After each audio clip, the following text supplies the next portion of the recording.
Today we meet and speak to Christina from Coaching the Artistic Ways. Christina is a life coach whose unique life experiences and personalised approach to teaching provides students with creative pathways to express themselves. What is it like to be an artistic life coach? Being an artistic life coach is like doing all of my favourite things at once and having a space that I can create with other people or show them how art can create into something beautiful. And a lot of people can't give language to what's going on with them, but when we do art, they can draw pictures that help them to heal. Is the art healing for you? Yes, I feel that art is healing because it allows you to describe what's going on inside of you without having to use words. And quite often we don't know the words that we want to use to describe the pain that we're feeling. And how long have you been doing art for? I have been an artist probably most of my life, and I have always explored different ways of doing art. And I decided when I turned 50 that if I was going to have to work, doing art would be the thing that I enjoyed the most. So why not do something that is the thing that I enjoy the most? Can you create art if you've never done art before? 100%. If you can hold a pencil, I can show you how to make a portrait. And that doesn't mean holding it in your hand. You could hold it between your toes. So everybody is capable of doing art in their own way. What is your favourite cut of the card? My favourite type of art is all of it. So the reason I became a mixed media artist is because I couldn't choose between drawing and painting and sculpture. I like all of them. So when you're a mixed media artist, you can take a little bit of this and a little bit of that and a little bit of something else, and you can create something that's got all of it together. Right. Do you have a favourite artist? I actually don't have a favourite artist, and the reason why is because with my mixed media, I like to take a little bit of what somebody does and add it into what I'm doing, and take what somebody else is doing and then see how I can change it. So all of us have so many different skills and so many different ways that I find that I would like to have a little bit of everybody in the art that I do. What is your favourite band? I'm not going to be able to answer your question fully because I listen to the music that my son plays, and he plays such an unusual amount of music that I've never even heard about, and he's my son. I listen to jazz and pop and people who are beatboxing with each other and like things that you would never even imagine I would like, and he just plays them all the time. So I actually can't say one person in particular. How did you get off this career? I think it's probably because I love art and I really love working with people. And so this allowed me to be able to do my art, but also work with people with some of the heavier things that they're carrying, and we can do it gently through art. How many pieces have you made? 200 or 300 pieces at least. Because I have jewellery pieces as well as canvases, as well as handmade journals. And then I've got individual pieces of artwork, and then I've got books where I've done every single page. What would you say is the most difficult part of your job? I think that most people who come to do art are afraid that they're not good enough at doing art. So it's shyness? Yeah, they're really shy, but they think, well, I can't do this, so I'm just going to fail, where there's no failure in art. Everybody's imperfectly perfect, I believe, and the marks that you make on a canvas compared to the marks that somebody else makes on a canvas make your art unique to you and authentic to you. So if you do a scribble, you might think it's just a scribble, but someone else will pay $100,000 for that scribble if you've got a name behind your name.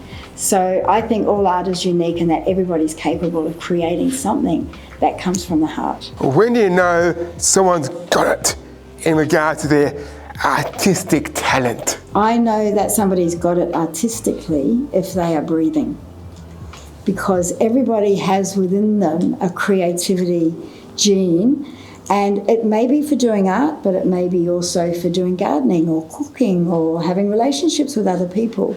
So everything inside of you is creatively made. So if you're breathing, you have the creative gene. What would you like to be best remembered for? Something that will be on your headstone when you eventually leave this earth. I think the best answer to that would be Christina Johns. She changed the world one box of crayons at a time. You seem really busy during your week. What are your hobbies? My hobbies actually are around my work because when I do art, it helps me to relax, it helps me to be centred, and it helps me to not think about anything else except for what I'm doing. So even though it's my job, my art is also my hobby. And I like watching movies too. Oh, I heard movies. I love movies too. Yeah. What kind of movies do you like to watch? I like fiction fantasy movies. I also like adventure movies, rom-com. Can't go past a rom-com. I'm watching all the Christmas ones at the moment because I just love the love stories and everything. So yeah, wide variety of movies. I love that. The only ones I don't watch, I don't like horror movies. What does a typical day of a session look like for you with a student? Usually we come in and we've already decided what it is that we're going to do, and we start doing the artwork together, and the student will maybe struggle a little bit with how they're doing it, so I'll give them some advice and show them how to paint or how to draw or how to put the colours on the way that they want to. But the thing that's different about the sessions that I have with people is we then start talking, depending on the student, deep conversations. So because I'm trained as a life coach, I might ask you some questions like, how are you going today? What's going on with you? And that starts conversations that open other things up. And so we can talk on a much deeper level while we're drawing and painting at the same time. What are your plans for the future with your work? Well, I'm really glad you asked that question because I'm about to pivot and change the whole direction of my business from Coaching the Artist Way. The new name that we've got for the business is called Destination Brave. We believe that everybody is on a journey in their life, and we would like the journey to go from where they are to a bravery outcome. So we think that everybody's got potential inside that's untapped. And so the business is going to move towards Destination Brave, and I'm setting up a membership program online for unpaid carers and women who have lost themselves in their caring roles with their families. And the whole program will be based around 5 minutes a day and resetting your life with your mindset as well as your art. Do you have any upcoming holidays planned or booked? Just booked it in to a holiday park in Geelong. I'm taking my son and my little dog, his name's Logan. Who would you invite to dinner and what would you make them? Well, hands down, I would invite Oprah Winfrey. Yep. Because I think what she has achieved in her lifetime with what she's overcome and all of the things that she's done, plus the generosity of her heart, I would, definitely have Oprah Winfrey. What would I cook? I would actually get takeout or get somebody to come in and cook for us, because even though I can just manage to pull a few things together, I would rather do art and watch paint dry than cook a meal. Would you make any dessert, or would you get dessert delivered? Or? Well, I love dessert. That's my most favourite meal. I can eat it for breakfast, lunch or dinner. And I think that I would probably get it brought in, because I also have a friend who's a pastry chef. Yep. And she makes the most delicious things, and she makes them big, but I would ask her to make them tiny so that we could have lots of them. Who are your favourite Disney movies? My favourite Disney movie would have to be The Lion King. Okay. Because not only did I love the movie, but I also went to the stage show. Yeah. It was just so magical. What are your favourite Disney music? Well, the music would have to be the same as The Lion King. Mm-hmm. Another one that had like gospel music in it, which was really lovely. But the reason I love Disney so much is because of the magic inside. Yeah. of the stories and the impossible things that people do when they're in a Disney movie. And I think if they can do that, even if it's your imagination, that we can do that also in reality. So I believe in impossible. Now, Christine, how do you find clients? I find clients from a lot of different places. I work with support workers who have a client base within the NDIS, and so I help them and come into their programs.